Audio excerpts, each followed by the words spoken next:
సొంత మేడం గారు చెప్పారు ఈ అవకాశం గురించి. నేను ఫస్ట్ ఆఫ్ ఆల్ అయితే అన్నాను, నేను ఎన్నో నాకు అవేది ఇష్టం ఉండదు, అవేదో చేస్తాను నేను చేసుకోవాలి నేను చెప్పాను. అయినా కూడా మేడం గారు నాకు వదలలేదు. నా ప్రాబ్లం వల్ల మేడం గారు మేడం గారికి తెలుసు, కానీ నేను ఎక్కువ చెప్పేదాన్ని కాను. అప్పుడు నాకు ఎక్కువ కోపం, మేడం గారు ఎక్కువ నాకు చెప్పేవారు కాదు, కల్పన మేడంతో చెప్పించేవారు అనమాట. అయితే ఎందుకంటే అప్పుడు హస్బెండ్ లేదు, ఇంట్లో చాలా ప్రాబ్లమ్స్ అనమాట. ఈ ముగ్గురు పిల్లలు చూసుకుంటే నేను బయటకు వెళ్ళాలి. నేను 10-12 వేలు తెచ్చి ఒక ప్రోడక్ట్ తీసుకోవాలంటే చాలా కష్టం.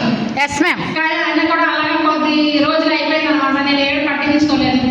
మళ్ళీ మేడం గారికి మనదంటే అవి మనం ఆడవాళ్ళు ఒక 4-3 ఆడవాళ్ళు కూర్చుంటే అలాగే మీటింగ్. అయితే నేను అలాగే మీటింగ్ చేసుకున్నాను. అయితే సొంత మేడం గారు అన్నారు, ఇప్పుడు ఈరోజు పని లేదు కదా, ఖాళీగా ఉంది, ఒకసారి మీటింగ్స్ వస్తుంది నేను రానేసి అన్నారు. అయితే మేడం గారు తీసుకొని వచ్చారు. వచ్చిన తర్వాత ఆ రోజు ప్లాన్స్ ఎవరికంటే సాడి పుష్పలత మేడం గారిని ధన్యవాదాలు. అయితే విన్నాను, విన్న తర్వాత అంతా బాగుంది. కానీ ఫ్యామిలీ సెక్యూరిటీ ఒకటైతే నచ్చింది. వీక్లీ 2 lakhs వస్తాయో నాకు తెలియదు, కానీ మేడం గారు చెప్పారు మన పని మనం చేసుకుంటూ కూడా చేయొచ్చు, ఫ్యామిలీకి ఏదో ఒకటి ఇవ్వాలని అన్నారు. నేను అప్పుడు అనుకున్నాను, కానీ నేను డబ్బులు కూడా తెచ్చుకోలేదు, రిజిస్ట్రేషన్ చేసుకోవాలి. అయితే మేడం గారు నమ్మకం కాబట్టి మేడం గారు అనేది రిజిస్ట్రేషన్ చేశారు. చేసిన తర్వాత అయితే నెక్స్ట్ ఇంకేంటి మళ్ళీ ఫాలోఅప్ చేశారు. మళ్ళీ ప్రోడక్ట్ అనేది తీసుకోవాలి.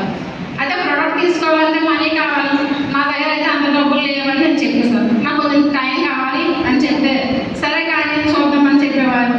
మా పిల్లలేమో రోజు కిరాణా షాప్కి వెళ్ళేవారు అనమాట. నైట్ 7 గంటలకు వచ్చేవారు. వీళ్ళు అప్పుడు మేడం వీళ్ళన్న ట్రైనింగ్ నుంచి వచ్చేవారు. అప్పుడు చూసేవారు అనమాట, ఇందరు పిల్లలు వెళ్తున్నారు కదా, ఈ నైట్ అప్పుడు ఎక్కడైనా జరిగితే అని రోజు నాకు కల్పన మేడం గారు ఫాలోఅప్ చేసేవారు. నెక్స్ట్ సరే అంటే సీనియర్ సార్ తీసుకొని వచ్చారు, కమ్మ సీనియర్ సార్ని ఫాలోఅప్ చేయించారు. అప్పటికి కూడా డీడీ తీయలేకపోయారు. అలాగే కొద్ది రోజులు చూశాను, మరి కాదు ఏదో బాగుంది అన్నారు కదా. మా ఫ్రెండ్స్ చాలామంది మా ఊర్లో దగ్గర 40 మంది వరకు జాయిన్ అయ్యారు, కానీ వాళ్ళు ఎవరు ఇప్పుడు లేరు. అయితే నేను కూడా ఒక ప్రోడక్ట్ అనేది తీసుకున్నాను. తీసుకున్న తర్వాత లాగిన్ అయ్యాను. మెల్లమెల్లగా మేడం గారు చెప్పారు ట్రైనింగ్ రావాలి, సినిమాకి రావాలి అని. ఇద్దరు మేడం గారు రోజు ఫోన్ చేసి చెప్పేవారు అనమాట. కానీ నేను పనికి వెళ్ళకపోతే నా ఇంట్లో జరగదు, కానీ పనికి వెళ్ళేదాన్ని అటు ఇటు చూసుకుంటూ పిల్లల్ని చూసుకుంటూ ఇంట్లో అన్ని చూసుకుంటూ నేను ట్రైనింగ్కి సినిమాకి అటెండ్ అయ్యేదాన్ని. అయిన తర్వాత మెల్లమెల్లగా తెలుసుకున్నాను నేను ఇద్దరు జాయిన్ చేయాలి.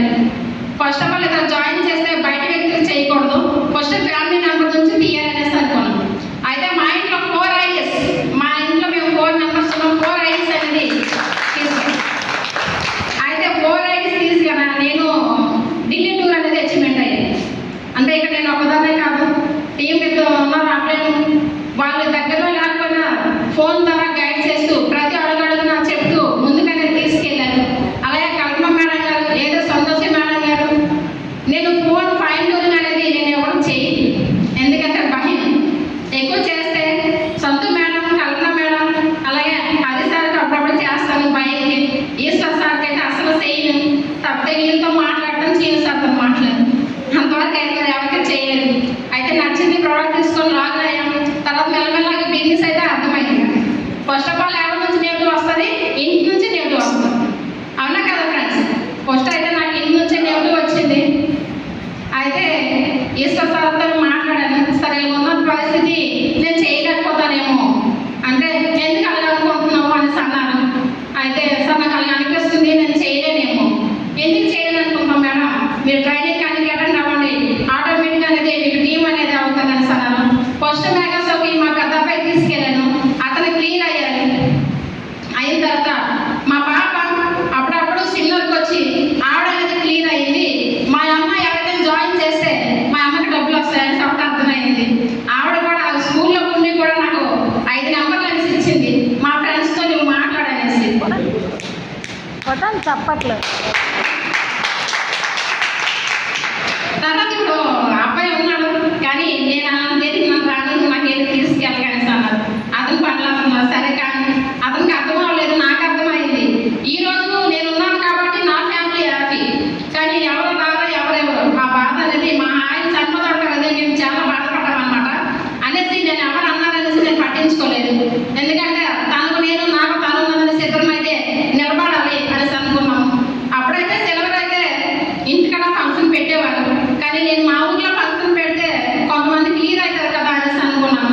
కానీ మరి సార్లు ఏం చెప్తే అది మన మంచి గురించి అనేసి అనుకున్నాను.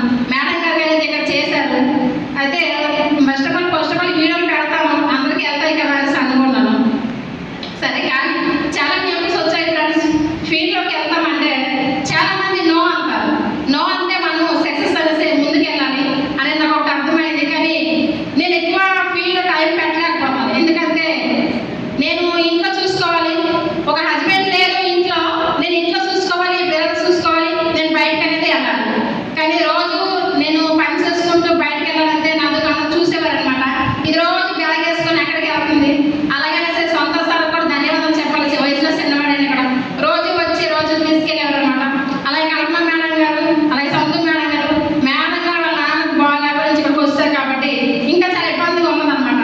ఎందుకంటే ఈవిడ కనిపిస్తుంది వాళ్ళకి, నేను ఒకదాన్ని కనిపిస్తున్నాను. ఆవిడ వాళ్ళ నాన్న చనిపోయింది, ఆవిడ ఎక్కడ వస్తుంది అనేసి అనేవారు. కానీ నేను ట్రైనింగ్కి సిల్వర్కి వస్తున్నాను కాబట్టి నాకు తెలిసి ఆవిడ వస్తుందా రాదనేసి. అయితే అప్పటి నుంచి మనం కంటిన్యూ చేస్తున్నాం ఫ్రెండ్స్. నాకు బిజినెస్ అయితే అర్థమైంది, నాకు సమయంలో నేను చేస్తుంటాను. కానీ ఎవరికైనా కూడా నేను పట్టించుకోలేదు. ఎందుకంటే నా ఫ్యామిలీ నాది, ఎస్ సార్, ఫ్యామిలీ నాది, నేనే చూసుకోవాలి అనేసి అనుకున్నాను. మరి ఇది బ్రౌజే కాదు, ఇంకా చాలా సన్మానాలు తీసుకోవాలి. ఇంకా దీంట్లో ఉన్నంటే అడుగడుగు